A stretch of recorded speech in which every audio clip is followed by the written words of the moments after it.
देश के प्रधानमंत्री नरेंद्र मोदी जी, आप विदेशों का दौरा करके आ गए हैं, इसलिए मेरा आपको एक पैगाम मैं भेज रहा हूं। और जम्मू कश्मीर में अब जम्मू क्षेत्र के 10 के 10 जिलों में इतना आतंकवाद है, इतनी आतंकवाद की आग है कि जम्मू क्षेत्र में अब मातम छाया हुआ है 10 जिलों में, और इतने हालात खराब हैं जिसको हम बयान तक नहीं कर सकते हैं। आपने कश्मीर फाइल फिल्म की प्रमोशन की, आपने आर्टिकल 370 की फिल्म की प्रमोशन की। अब समय आ गया है इन डायरेक्टर्स और इन एक्टर्स जो छुप करके बैठे हुए हैं, उन्हें आदेश दें कि अब फिर से समय आ गया है, एक फिल्म बनाई जाए जम्मू फाइल्स, एक फिल्म बनाई जाए एब्रोगेशन ऑफ आर्टिकल 370 के बाद। अब समय आ गया है। आपने फिल्म की प्रमोशन की थी, कश्मीर फाइल की आपने प्रमोशन की, आर्टिकल 370 की एब्रोगेशन की, और आज आपको फिर से हम हाथ जोड़ के ये पैगाम भेज रहे हैं कि आज मौका आ गया है जम्मू फाइल्स फिल्म बनाने का, और एक फिल्म एब्रोगेशन ऑफ आर्टिकल 370 के बाद जम्मू कश्मीर में के क्या हालात हैं उसकी फिल्म बनाने का समय आ गया है। आपने तो 370 को यूं ही बदनाम कर दिया, उसके ऊपर राजनीति की, जम्मू कश्मीर को पूरे मुल्क में बदनाम किया। आर्टिकल 370 महाराजा हरि सिंह जी का दिया हुआ कानून, उसको बदनाम किया।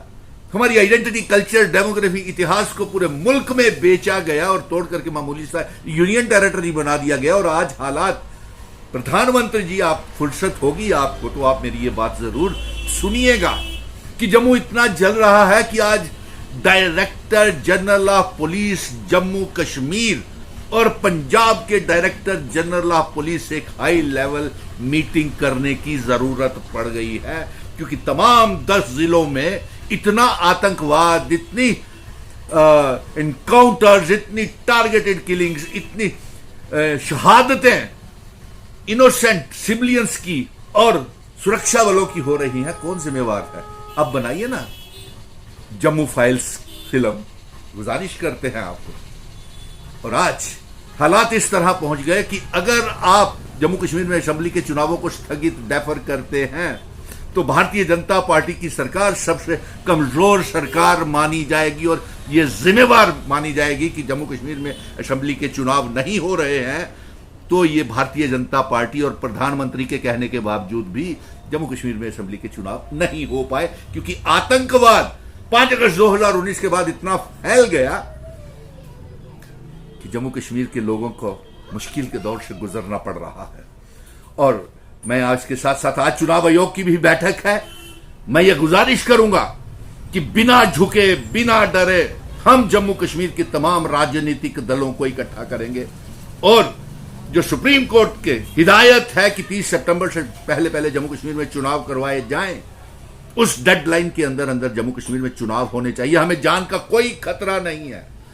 हम मारे जाएंगे तो मरते रहेंगे, हमारे उम्मीदवार मरते हैं तो मर जाएं, लेकिन अवाम के मसले, उनकी आवाज दबनी नहीं चाहिए। ये मुल्क, भारत मुल्क इतना कमजोर नहीं है कि मुट्ठी भर आतंकवादियों के सामने हम अपने घुटने टेक देंगे।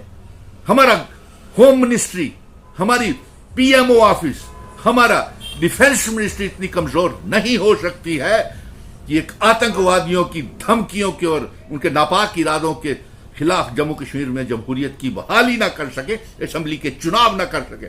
मैं आज प्रधानमंत्री जी, आपको फुर्सत है तो ये कह रहा हूं कि हम अपनी जानों की शहादतें देने के लिए, जम्मू कश्मीर भारत का अभिन्न अंग था, है और रहेगा, और पीओके गिलगित बल्टिस्तान को भी जम्मू कश्मीर रियासत का हिस्सा है और वो रहेगा, और उसको बनाएंगे हम।